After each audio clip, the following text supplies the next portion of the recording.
On a cold February day in 1983, park rangers in Utah's Arches National Park made a grim discovery. It was the body of a young man, half buried in the red desert sand, with a bullet wound in his skull. With no identification and advanced decomposition, the victim became known as yet another one of the nation's John Does. It took 42 years of detective work before authorities finally put a name to that John Doe. He turned out to be Robbie Pay, a 17-year-old who had vanished just a few months before his body was found. Identifying him answered one question, but raised another. Who ended the life of Robbie, and why? Robbie Pay was 17 years old and from Provo, Utah. In the fall of 1982, he was staying at a youth center in Salt Lake City, which is essentially a juvenile facility where parents send their quote-unquote troubled teens. These are highly controversial private facilities that seem to impose weird and draconian punishments upon teens undergoing normal rebellious phases as they transition to adulthood. On October 7th, 1982, Robbie escaped from that center and never returned. His family reported him missing, and police opened a case to find the runaway teen. Investigators later learned that after running away, Robbie had been in contact with a 56-year-old man originally from the Netherlands, and the two were believed to have been living together. In the months after Robbie disappeared, there were hints he might still be alive, and friends reported occasional communication, but all contact abruptly stopped in early 1983. On February 12, 1983, the mystery took a gruesome turn. Park staff at Arches National Park discovered a body in a remote area called the Three Gossips Formation. This young male had been eliminated execution style. The location was over 200 miles from Provo. The victim's physical characteristics, age, build, hair color, strongly resembled Robbie. Investigators immediately suspected this John Doe might be the missing teen. However, confirming the identity proved difficult. Decomposition had destroyed many identifying features. Investigators compared the John Doe's teeth with Robbie's dental records, but initially they didn't find a match. Years later, they would discover a clerical error in how Robbie's dental x-rays were filed, which had messed up the comparison. With no positive ID, authorities listed the desert John Doe as an unsolved slaying. The unknown victim was buried in an unmarked grave in Moab, and Robbie Pay remained a missing person. By 1990, after 8 years without answers, Robbie's family had him declared legally deceased and placed a gravestone for him in the Provo City Cemetery.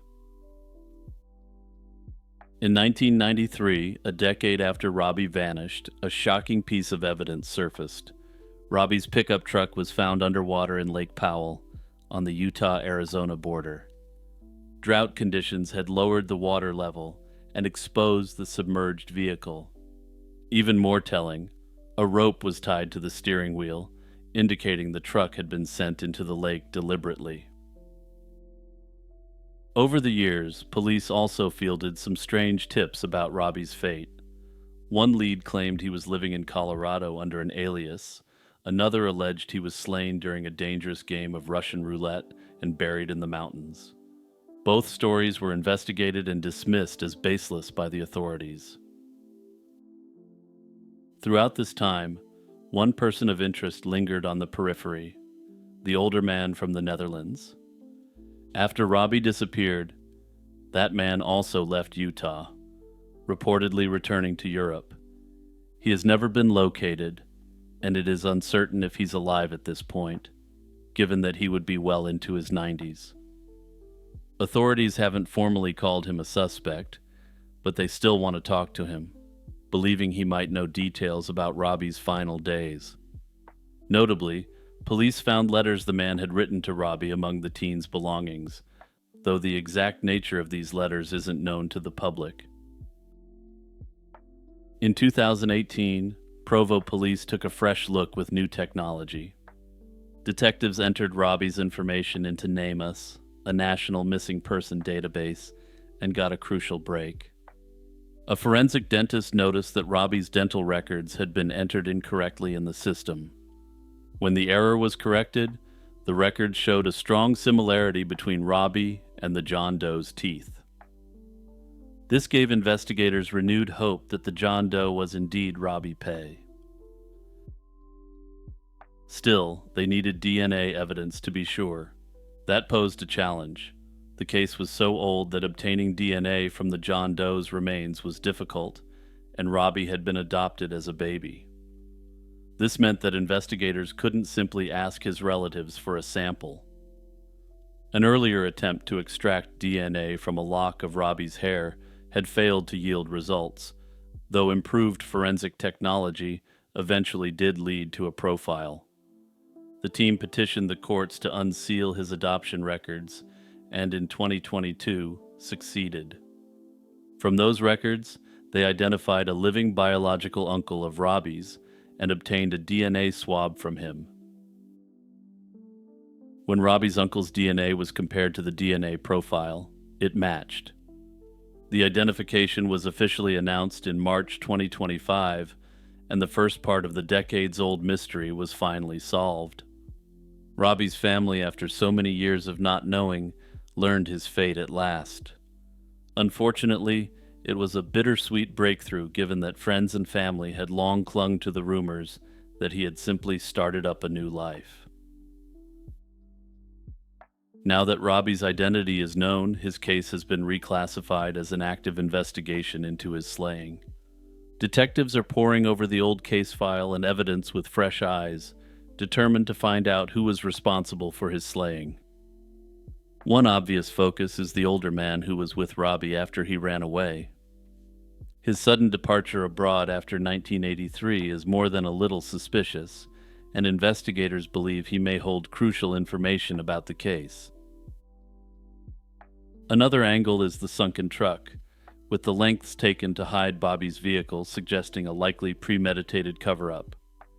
It's unclear if any meaningful forensic evidence was recovered from the vehicle, though ultimately, given the amount of time it spent underwater, I would suspect that it wouldn't be. That said, we don't know for sure, but if the person who disposed of the vehicle could be found, it's likely that the perpetrator would be as well. So far, no suspects have been publicly named, though personally, I think we're all suspecting the 57-year-old definitely had a hand in it. Obviously, there was something extremely sinister going on there, though of course without knowing the nature of the relationship, this can only be grim speculation at this point. With the case back in the spotlight, and police using modern forensic methods to re-examine the cold case clues, we may see a final resolution to Robbie's case one day soon. Hey everyone, it's Jimmy here taking a quick moment to jump in to remind you to like and subscribe and to hit the notification bell. Also remember to search up Lazy Chill True Crime wherever you get your podcasts and follow me over there for more content. It was June 1984 when a gruesome discovery shocked Phoenix. Inside a dumpster in an industrial area lay the dismembered torso of a young female. For over 40 years, she was known only as the unidentified Delray Jane Doe, but now her name has finally been restored. She was Renee Nilsson, a 14-year-old girl who vanished after leaving home to go swimming. With her identity uncovered decades later, the haunting question remains: who committed this sick act and why? Renee Nilsson was just 14 years old and lived in Phoenix, Arizona. In late May 1984, she left her home one afternoon to go swimming and never returned. Her family reported her missing, and a frantic search began in vain. About 2 weeks after Renee disappeared, on June 10, 1984, partial human remains were discovered in a dumpster near 21st Avenue and McDowell Road in Phoenix. The remains were wrapped in newspapers dated June 3rd, suggesting the victim had been slain shortly after that date. The perpetrator had severed the victim's head and limbs, presumably with a saw, and those parts were never recovered. This brutal mutilation made it immediately clear that someone was attempting to cover up the identity of the slain individual. Identifying the victim was extremely difficult with so much of the body missing. At the time, no one realized this Jane Doe might be the same girl who had gone missing 2 weeks earlier. Further, the presumed age and circumstances just didn't line up with a 14-year-old, so Renee's missing person report remained unlinked to the body. Investigators initially guessed that Jane Doe was a white female around 18 years old. Further, forensic experts theorized she might have been a young mother, a hypothesis later proven false when her true age came to light. With no name, the unknown girl was dubbed the Delray Jane Doe, after the area where she was found. Despite a police investigation, no immediate suspects or leads emerged. In the pre-DNA era of 1984, without an identity or eyewitnesses, the case eventually went cold and languished for decades as an unsolved mystery. In 2023, the dormant case was reopened thanks to advances in forensic technology. The Maricopa County Medical Examiner's Office partnered with the DNA Doe Project, a nonprofit specializing in identifying cold case remains, to analyze the Jane Doe's DNA. By 2024, genealogists had developed a DNA profile and found matches to some distant relatives. Using family tree research, they eventually discovered that the unidentified victim was Renee Isabel Nielsen, the same 14-year-old reported missing in Phoenix in 1984. Modern forensic anthropology also helped correct the original age estimate, confirming the victim was much younger than investigators in 1984 believed.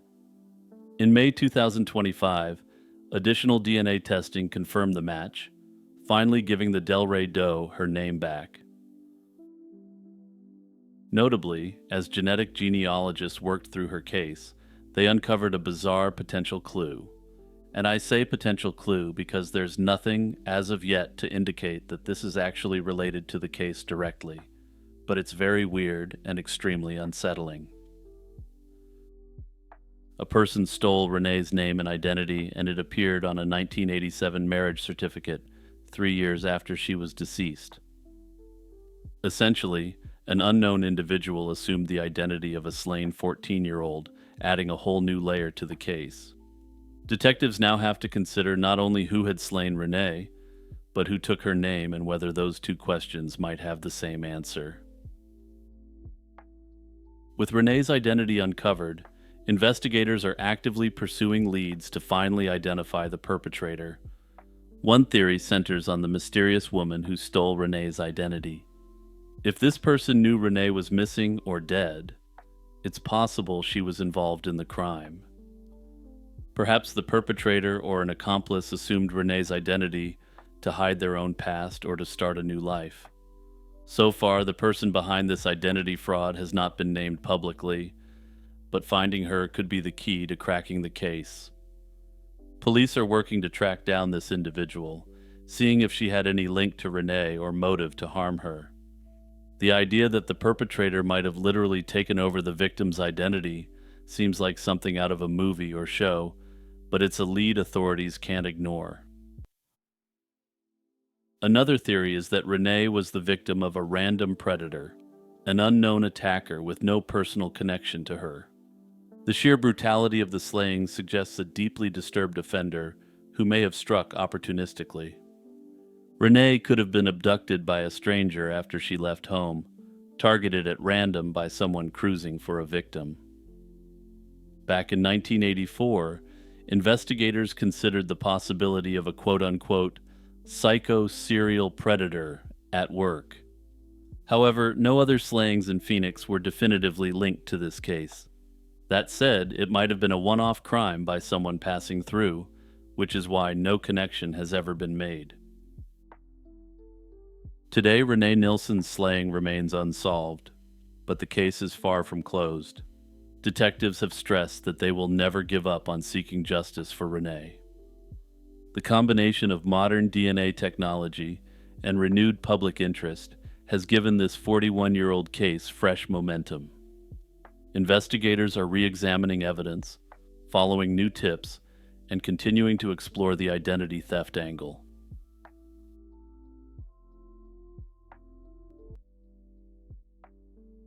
As the midnight hush blanketed the Tennessee wilderness, two gunshots rang out from a lonely inn along the Natchez Trace on October 11, 1809.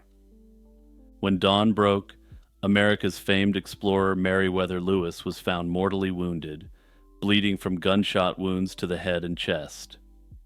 Just 3 years earlier, Lewis had returned as a national hero from an epic journey across the uncharted West. Now, at only 35 years old, he lay dead under mysterious circumstances. Until this day, historians still debate whether his demise was the final act of a troubled soul or the bloody deed of an unknown assailant. Born in Virginia in 1774, Meriwether Lewis was an American explorer, soldier, and politician, best known for his role as leader of the Lewis and Clark expedition. From a young age, Lewis proved himself an outdoorsman with keen survival skills on the frontier.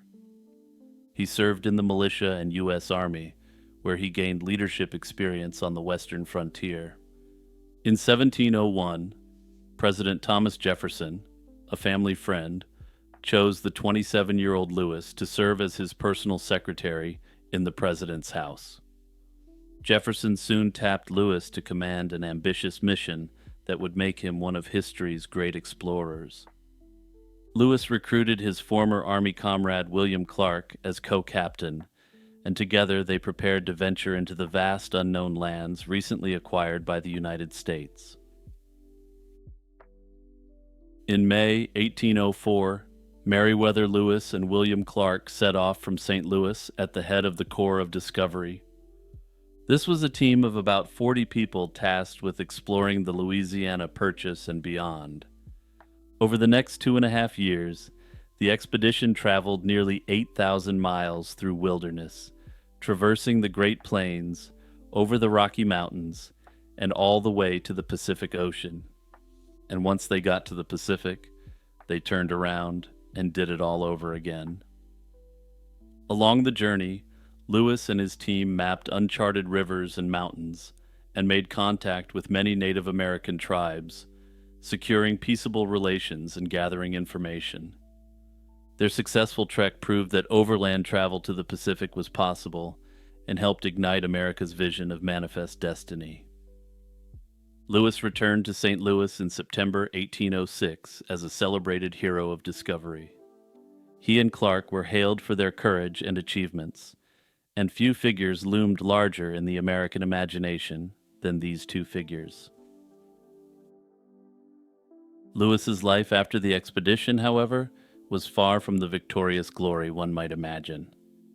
In 1707, President Jefferson rewarded his protege by appointing Lewis governor of the Upper Louisiana Territory, a vast jurisdiction based in St. Louis. At just 33, Lewis suddenly had heavy administrative responsibilities on the frontier.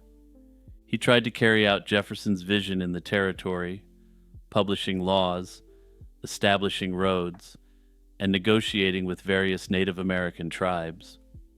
However, Lewis struggled in his new role, and he ended up in conflict with his own administration, and he even faced allegations of misappropriating government funds. Because of these allegations, one governmental department refused to reimburse him for money he had paid out for governmental tasks, leaving him crushed financially. He ended up heavily in debt, and creditors demanded their money, forcing him to liquidate land he'd earned for his expedition service. By 1809, the once renowned explorer was facing ruinous debt and a damaged reputation. Lewis also failed to produce the edited journals of the expedition for publication, a task Jefferson eagerly awaited.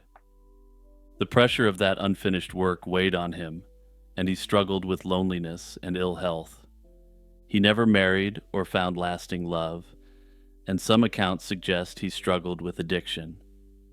Friends grew concerned as Lewis reportedly cycled between intense bouts of energy and dark periods of depression. One month he would be highly expansive and productive, and the next month he would be virtually unable to function. Even Thomas Jefferson noted that Lewis's family had a history of quote-unquote hypochondriac affections, a term now generally understood to describe the ups and downs of bipolar disorder. All of these troubles set the stage for a journey that Lewis hoped would solve his problems, but which instead led to his tragic end. By September 1709, Meriwether Lewis decided to travel to Washington, D.C. to straighten out his affairs. He planned to personally appeal the government's refusal to pay his bills and clear his name of any wrongdoing. He also carried his precious expedition journals, intending to finally get them into the hands of a publisher. Lewis departed St. Louis on September 4th, 1809, accompanied by his personal servant, a free African-American man named John Pernia. Initially, Lewis intended to take a riverboat south to New Orleans and catch a ship to Washington. However, en route, rumors of a conflict with Britain made him fear that traveling by sea could be risky. He couldn't bear the thought of British forces seizing his journals if war broke out. This would have been, in essence, a national security nightmare, and would have given the British a massive advantage on the West Coast and the Great Plains region. Thus, he altered his plans and opted for an overland route via the Natchez Trace, the old frontier road through the wilderness from Mississippi up to Nashville. This route was notoriously dangerous. The Natchez Trace was plagued by highwaymen who preyed on travelers. Aware of the risks, Lewis even wrote his will before setting out. Lewis reached Fort Pickering, near present-day Memphis, by river on September 15th, 1809.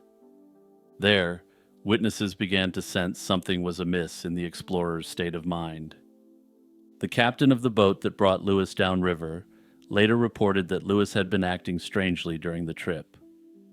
He noted that at one point Lewis was suffering what was described as a quote-unquote mental derangement. Fort Pickering's commander detained Lewis for several days until he seemed to recover his senses. On September 29th, Lewis left Fort Pickering to continue overland on the Natchez Trace, now traveling with Major James Neely. It didn't take long for Lewis's companions to observe his disturbed frame of mind returning. According to one account, Lewis again appeared, quote, deranged shortly after leaving the fort. Clearly, the governor was under severe psychological strain as he pushed deeper into the lonely frontier.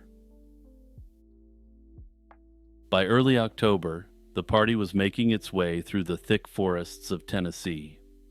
On October 10th, 1809, Meriwether Lewis arrived at a remote roadside inn known as Grinder's Stand, about 70 miles southwest of Nashville along the Natchez Trace. Because Major Neely had fallen behind, delayed to round up some stray horses, Lewis came to the inn with just his servant John Pernia and Neely's servant as companions. The inn was a crude log cabin outfit run by Robert Grinder and his wife Priscilla. Mr. Grinder was away, but Mrs. Grinder offered lodging.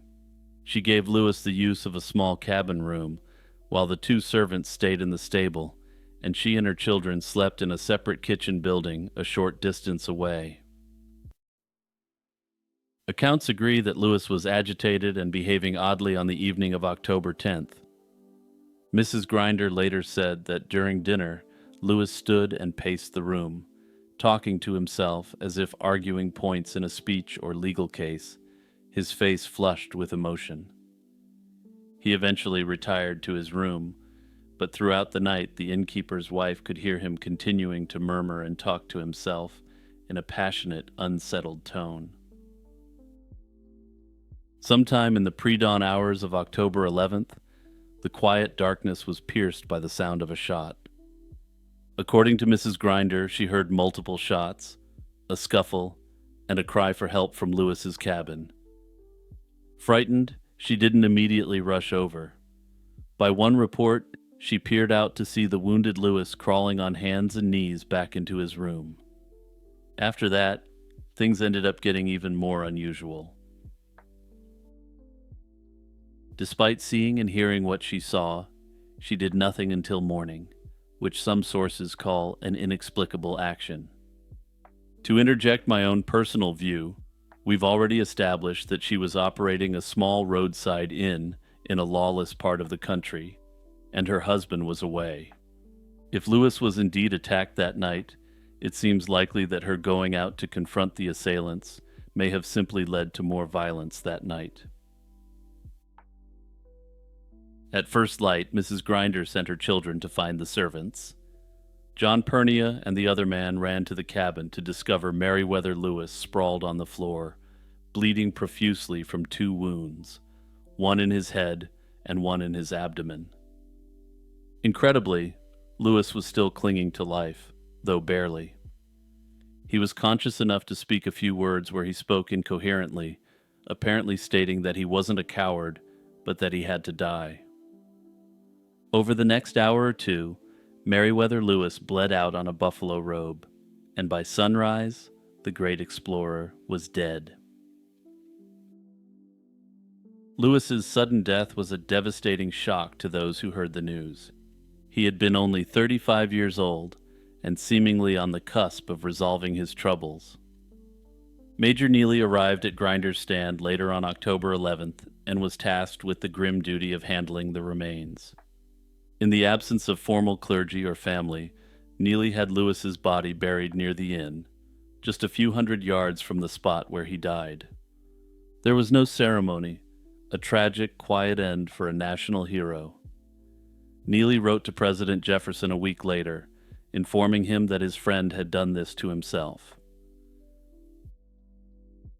News of Lewis's death traveled slowly by word of mouth and letters, but when it reached the wider public, it was often sensationalized. A Nashville newspaper printed a lurid account claiming to know all the gory details of what happened. Other papers around the country reprinted and embellished the story. From the very start, the facts of what happened in that lonely cabin were muddled by hearsay and speculation. No one had actually seen Lewis fire the fatal shots, and the only supposed witness, Mrs. Priscilla Grinder, gave conflicting stories over time about what she heard and did that night. According to various secondhand versions of Mrs. Grinder's testimony, her accounts differed on key details. In one version, she described hearing Lewis arguing loudly with himself, and then the shots, after which he staggered wounded from his room, pleading for help before collapsing.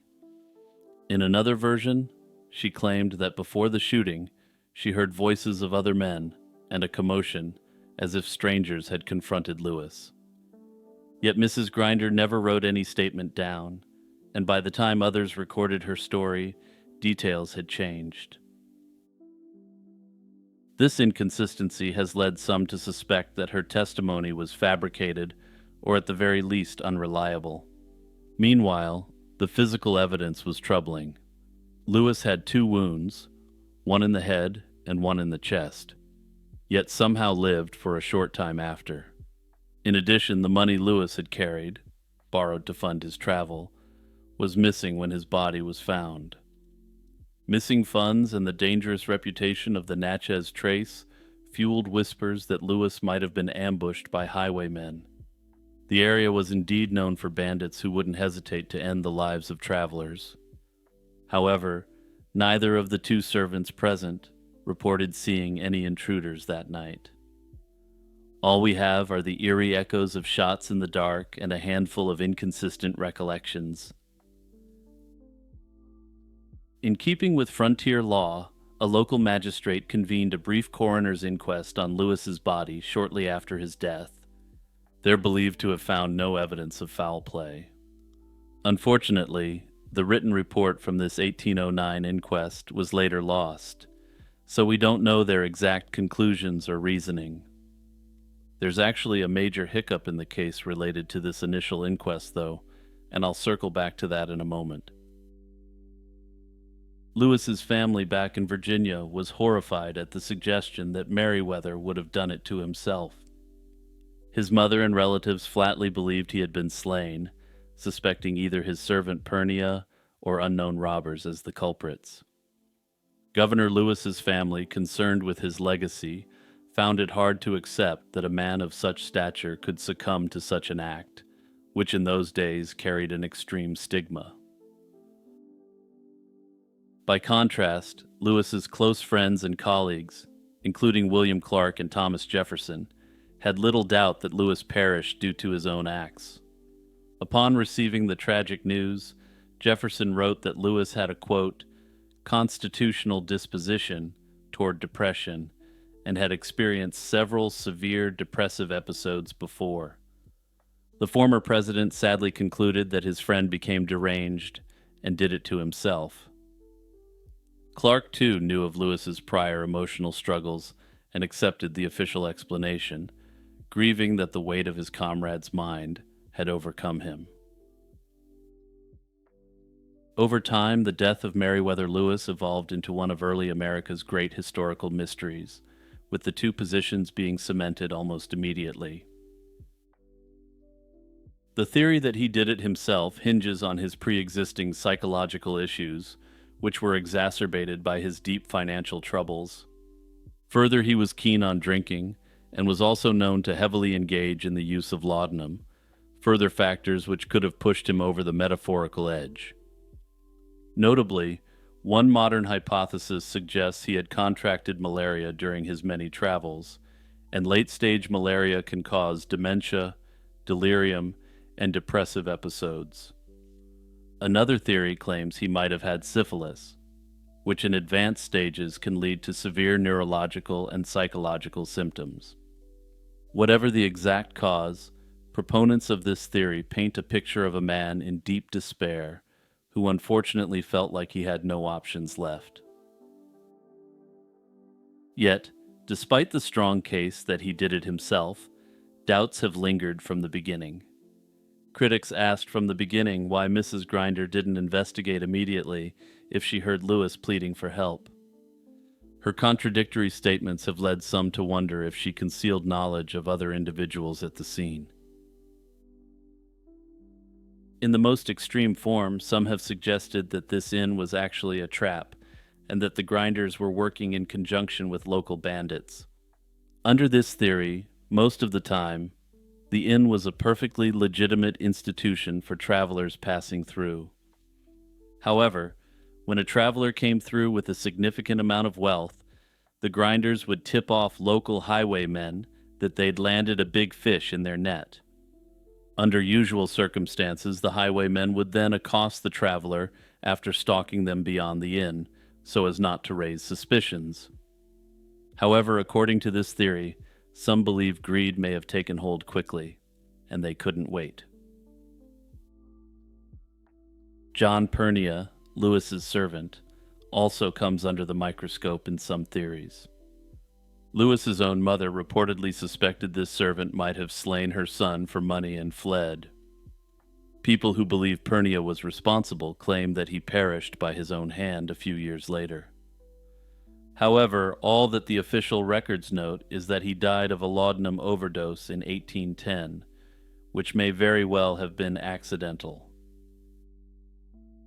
Some theorists have speculated about political motives for the slaying, suggesting perhaps someone wanted Lewis silenced. One angle involved General James Wilkinson or other officials who might have been implicated in financial scandals.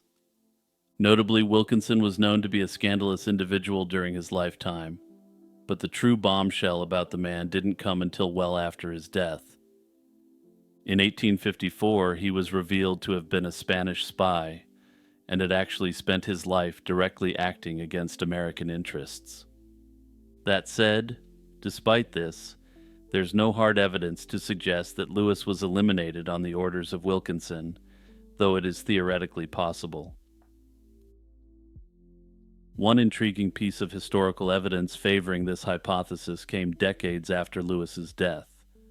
In 1848, Tennessee officials undertook to locate Lewis's neglected grave and erect a proper monument.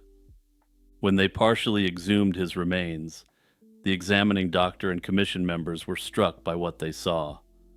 The official report noted that while everyone had assumed Lewis committed the act himself, they found that his skull had received damage that wasn't explained.